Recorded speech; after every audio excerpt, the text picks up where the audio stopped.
കാസർഗോഡ് കസബ സ്വദേശി ആദിത്യൻ എന്ന യുവാവ് സുഹൃത്തുക്കളെ കാണാനെന്ന് പറഞ്ഞ് കഴിഞ്ഞ രാത്രി വീട്ടിൽ നിന്നും പുറത്തുപോയതാണ്. രാത്രി വൈകിയും കാണാതായതോടെ കുടുംബം പോലീസിൽ പരാതി നൽകി.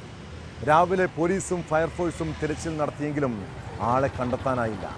അതിനിടെ ഹാർബർ ഗേറ്റിനടുത്തെ പുഴയിൽ മീൻ പിടിക്കാൻ വലയെറിഞ്ഞ മത്സ്യത്തൊഴിലാളികൾ ഒരു മൃതദേഹം കണ്ടെത്തുന്നു.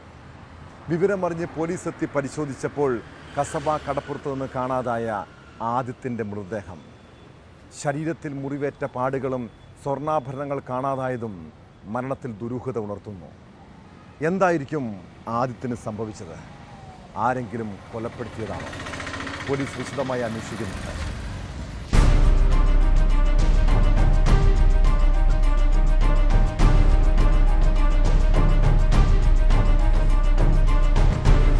ബുധനാഴ്ച രാവിലെയാണ് കാസർഗോഡ് ഹാർബർ ഗേറ്റിനടുത്തെ പുഴയിൽ മീൻ പിടിക്കാനായി വലയെറിഞ്ഞപ്പോൾ മൃതദേഹം കുരുങ്ങിയത്. തുടർന്ന് നടത്തിയ അന്വേഷണത്തിലാണ് അഴിമുഖത്ത് കാണാതായ കസബ കടപ്പുറത്തെ രമേശിന്റെ മകൻ ആദിത്യന്റെ മൃതദേഹമാണ് ഇതെന്ന് മനസ്സിലായത്. ചൊവ്വാഴ്ച ഉച്ചയോടെ ഹാർബറിനടുത്തേക്ക് പോകുന്നുവെന്ന് പറഞ്ഞാണ് ആദിത്യൻ വീട്ടിൽ നിന്ന് ഇറങ്ങിയതെന്ന് ബന്ധുക്കൾ മൊഴി നൽകി. പിന്നീട് ഒരു വിവരവും ലഭിച്ചില്ല. ആദിത്യനെ അഴിമുഖത്ത് വെച്ച് കാണാതായെന്ന സംശയത്തെ തുടർന്ന് തീരദേശ പോലീസും അഗ്നിരക്ഷാസേനയും ചൊവ്വാഴ്ച തിരച്ചിൽ നടത്തിയിരുന്നുവെങ്കിലും കണ്ടെത്താൻ സാധിച്ചിരുന്നില്ല. ഇതിനിടയിലാണ് രാവിലെ മീൻവലയിൽ മൃതദേഹം കുടുങ്ങിയത്.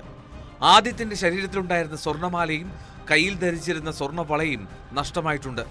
ശരീരത്തിൽ മർദ്ദനമേറ്റതിന്റെ പാടുകളുമുണ്ട്.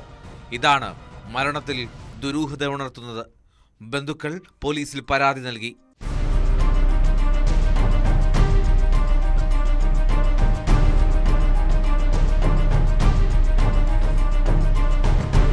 യുവാവിന്റെ മൊബൈൽ ഫോണും ബൈക്കും ഹാർബറിനടുത്ത് നിന്ന് കണ്ടെത്തി.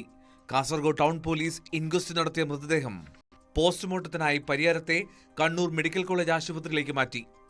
സംഭവത്തിൽ പോലീസ് വിശദമായിട്ട് അന്വേഷണം ആരംഭിച്ചു.